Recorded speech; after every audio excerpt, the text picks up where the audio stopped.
Buenas tardes, hermanas en Jesucristo. Hoy vamos a iniciar el estudio de la resurrección de Jesucristo. Sobre todo nos vamos a enfocar en qué día fue la resurrección y cómo estuvo la resurrección de Jesucristo, cómo fue que con esta resurrección Él cumplió tres de las fiestas solemnes de nuestro Señor Jehová. Bueno, primeramente vamos entonces a empezar. Esta fue la Pascua que cambió nuestras vidas. En el Antiguo Testamento nos habla proféticamente cómo nuestro Padre Eterno tenía planeada nuestra redención cuando le pide a Abraham sacrificar a su hijo Isaac. Lo leemos en Génesis 22, del 7 al 8. Entonces habló Isaac a Abraham su padre y le dijo: Padre mío.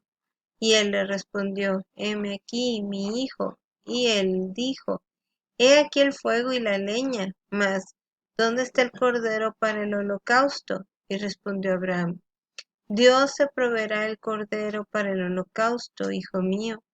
E iban juntos. Aquí básicamente ese sacrificio que le pidió a Jacob, a Abraham, nuestro Señor Jehová, era un tipo, una imagen del sacrificio que realmente iba a ser el Padre Eterno al enviar a su Hijo, y que su Hijo dio su vida por nosotros.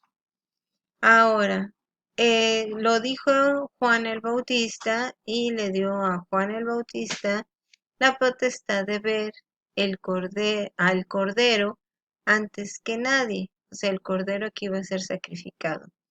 Juan 1:29 nos dice: el siguiente día vio Juan el Bautista a Jesús que venía a él y dijo: He aquí el Cordero de Dios que quita el pecado del mundo.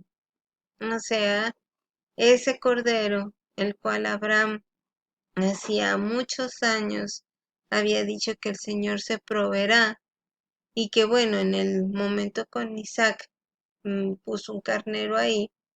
Ahora este cordero fue el que se proveyó nuestro Señor Jehová como sacrificio para quitar el pecado del mundo. En Juan 1:35 al 36 nos dice: el siguiente día otra vez estaba Juan y dos de sus discípulos, y mirando a Jesús que andaba por allí, dijo: He aquí el Cordero de Dios. Para salvación de todos aquellos que creen en Él, es que el Señor se proveyó este Cordero que era sin mancha, este Cordero puro, este Cordero que con su solo sacrificio pudo quitar el pecado de todos nosotros. Juan 3, 16, 21 nos dice: porque de tal manera amó Dios al mundo, que ha dado a su Hijo unigénito, para que todo aquel que en Él cree no se pierda, mas tenga vida eterna. Porque no envió Dios a su Hijo al mundo para condenar al mundo, sino para que el mundo sea salvo por Él. El que cree no es condenado, pero el que no cree ya es condenado, porque no ha creído en el nombre del unigénito Hijo de Dios. Y esta es la condenación, que la luz vino al mundo, y los hombres amaron más las tinieblas que la luz, porque sus obras eran malas. Porque todo el que hace lo malo aborrece la luz y no viene a la luz, para que sus obras no sean reprobadas. Pero el que obra verdad viene a la luz, para que sea manifiesto que sus obras son hechas en Dios. Jesucristo es el Cordero de Dios y cumplió con todos los requisitos que anteriormente estaban establecidos, y cumplió con las profecías mesiánicas, que haciendo un apartado decimos y reiteramos que Esas profecías mesiánicas vienen en lo que nosotros llamamos el Antiguo Testamento, que es la Torá y los profetas. Y todos esos requisitos que anteriormente estaban establecidos en la ley religiosa, en la ley de los rituales, están también en el Antiguo Testamento. O sea que el Señor Jesucristo vino a cumplir todo eso, ¿sí? Vino a hacer realidad las profecías que había sobre él. Una de las primeras profecías es que era joven y con una vida pura. Éxodo 12:5 nos dice, el animal será sin defecto, macho de 1 año. Lo tomaréis de las ovejas o de las cabras. Isaías 53:2 nos dice, subirá cual renuevo delante de él y como raíz de tierra seca. No hay parecer en él ni hermosura. Le veremos más inatractivo para que le deseemos. El Señor en su sabiduría quería que solamente se escuchara la palabra que venía a decir y que no lo siguieran por ser hermoso, que allá, como ven, en aquel tiempo también era una de las situaciones que se daban, siempre se han dado en el mundo, que a una persona de buen parecer, una persona bella, lo sigan, precisamente por eso. En Isaías 53:9 nos dice, y se dispuso con los impíos su sepultura, mas con los ricos fue en su muerte, aunque él nunca hizo maldad, ni hubo engaño en su boca. Ahora aquí tenemos los versículos que nos están confirmando lo que había en las profecías mesiánicas. Lucas 3:23 nos habla de lo que dice Éxodo 12:5, que tenía que ser joven y sin mancha. Jesús mismo, al comenzar su ministerio, era como de 30 años, hijo, según se creía, de José, hijo de Eli. En Lucas 23:22 nos está diciendo, nos está dando a conocer pues lo que se había dicho en Isaías 53:2. Y él les dijo la tercera vez, ¿por qué? ¿Qué mal ha hecho este? No he hallado culpa de muerte en él. Le castigaré pues y le soltaré. Era Pilato el que estaba hablando y que estaba diciendo que realmente era sin mancha, que no era culpable de nada y que no había visto ninguna culpa en él.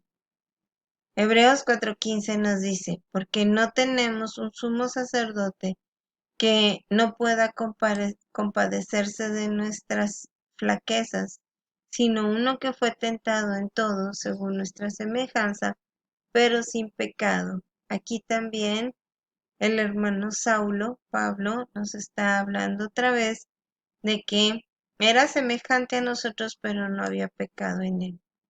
En Hebreos 9:14 nos dice, cuanto más la sangre de Cristo, el cual mediante el Espíritu eterno se ofreció a sí mismo sin mancha a Dios, limpiará vuestras conciencias de obras muertas, para que sirváis al Dios vivo. Nos está hablando de que él no tenía pecado, de que él era limpio y puro, y esto nos confirma las profecías que había en lo que nosotros entendemos como Antiguo Testamento, pero que es la Torá y los profetas. El cordero tenía que vaciar toda su sangre porque la vida se encuentra en la sangre. Deuteronomio 12:23 nos dice, solo asegúrate de no comer sangre porque la sangre es la vida y no has de comer la vida juntamente con su carne. En Juan 19:34 nos dice, pero uno de los soldados le abrió el costado con una lanza y al instante salió sangre y agua. Cuando ya sale agua, quiere decir que ya no quedaba nada de sangre en el cuerpo de nuestro Señor Jesucristo. El tercer punto es que no se debía quebrar ninguno de sus huesos, como al Cordero de la Pascua que no se le quebraba ningún hueso, sino que se asaba completo. Éxodo 12:46 dice: Se comerá en una casa y no llevarás de aquella carne fuera de ella, ni quebrantaréis hueso suyo. En Juan 19:33 nos dice: Mas cuando llegaron a Jesús, como le vieron ya muerto, no le quebró las piernas. Y en Juan 19:36 dice: Porque estas cosas sucedieron para que se cumpla la escritura, no será quebrado hueso suyo. O sea, lo que decía la escritura de que no será quebrado ningún hueso era sobre el Cordero, el de la Pascua. Pero como nuestro Señor Jesucristo es nuestro Cordero perfecto, de la perfecta Pascua, de la Pascua que marcó y cambió nuestras vidas, es por eso que estaba escrito que a él tampoco debía de quebrársele un hueso. Como número 4, el fuego es juicio de Dios y las hierbas amargas, el sufrimiento que experimentó. Éxodo 12:8 dice: Y aquella noche comerán la carne asada al fuego y panes sin levadura, con hierbas amargas lo comerán. Las hierbas amargas, como decíamos, representan el sufrimiento. En Marcos 15, 19, 20 decía: Y le herían en la cabeza con una caña, y escupían en él, y arrodillándose le adoraban. Y cuando le hubieron escarnecido, le desnudaron la púrpura y le pusieron sus propias vestiduras, y le sacaron para crucificarle. Isaías 50, del 5 al 6, nos habla también de que el Señor Jehová me abrió el oído, y yo no fui rebelde ni me torné atrás. Di mi cuerpo a los heridores y mis mejillas a los que me mesaban las barbas. No escondí mi rostro de injurias y esputos. O sea, todo esto también lo sufrió, como nos lo dice Marcos 15.